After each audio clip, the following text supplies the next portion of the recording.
नमस्कार मंडळी, कसे आहात? सगळे मजेत ना? आज आपण बनवणार आहोत फणसाचे वडे. मी तुम्हाला हे साहित्य दाखवते आहे. हे मी फणसाचे गळे उकडून घेतले आहेत. हे 2 शिट्या केल्या कुकरला. हे ठेवून हे थोडंसं गूळ घेतलं आहे, चवीप्रमाणे आपल्याला लागणार. मी हे कृती करताना तुम्हाला दाखवेन. ही खसखस घेतली आहे थोडी 1 चमचा.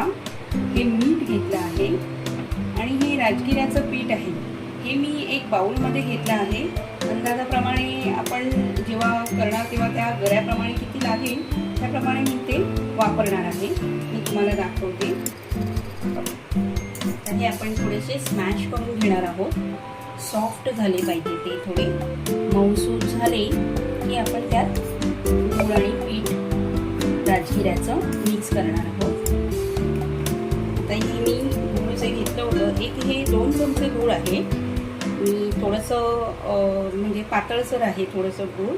ते थोडं मिक्स करून घेऊया आपण त्याच्यामध्ये. थोडंसं स्मॅश करून घेते मी.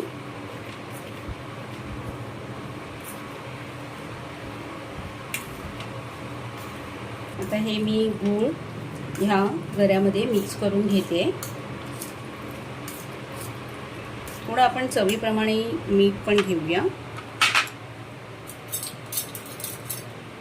म्हणजे ते मिक्स होईल. थोडंसं अंदाजाने घातलं आहे मी. तुम्हाला जसं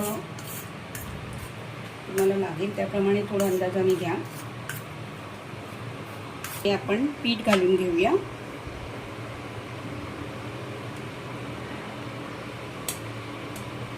हे राजगिऱ्याचं पीठ आहे, उपवासासाठी आहे हे. म्हणजे आपण हे वडे उपवासासाठी सुद्धा खाऊ शकतो. हे मी बाउलभर ह्या पीठ घेतलं होतं. आता आपण बघूया की ते कितपत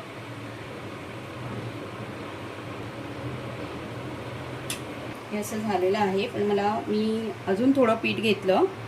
पीठ ह्याला त्याच्या कन्सिस्टन्सीप्रमाणे जसं लागेल त्याप्रमाणे आपल्याला वापरावं लागेल, कारण ते व्यवस्थित झाले हवेत, थापायला हवेत.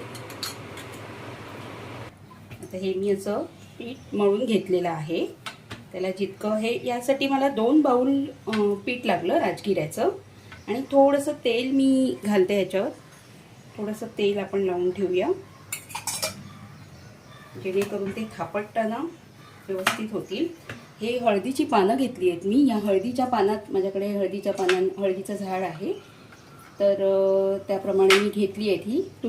तुम्ही प्लास्टिकच्या एखाद्या पेपरवर सुद्धा करू शकता. मी हे थोडं घेतलं आहे, सुगंध येईल त्याला म्हणून. आता ही जरा कढई मी तापत ठेवली होती आणि त्यात तेल थोडं तापत ठेवलं आहे अंदाजाप्रमाणे. ते तेल जरा मध्यम आचेवर गॅस ठेवला आहे. तेल तापलं की आपण वडे थापटून घालूया. आता आपण हे गोळा करून घेऊया थोडा. त्याला मी थोडं तेल लावून घेते, म्हणजे जेणेकरून चिकटणार नाही हाताला. हा थापटून घेते मी.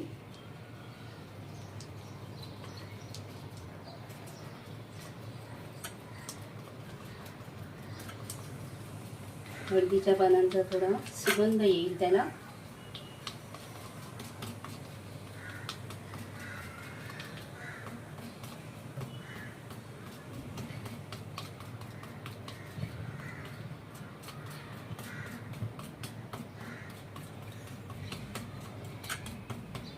थापटला मी. आपण थोडीशी खसखस त्यावर लावून घेऊया.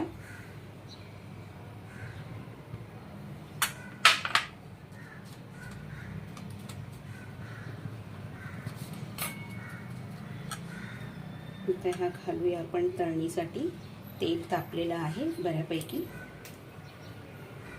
गॅस थोडा स्लो ठेवला आहे मी. हे बघा,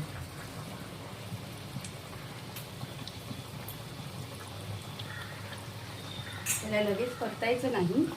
ते एका बाजूने व्यवस्थित शिजलं की वरती येणार. हा बघा कसा वडा फुटलेला आहे. त्याला थोडी खसखस जी आहे ती पण वरती छान दिसते आहे. मी परतून घेतला होता एका बाजूला. आता हा दोन्ही बाजूला शिजलेला आहे.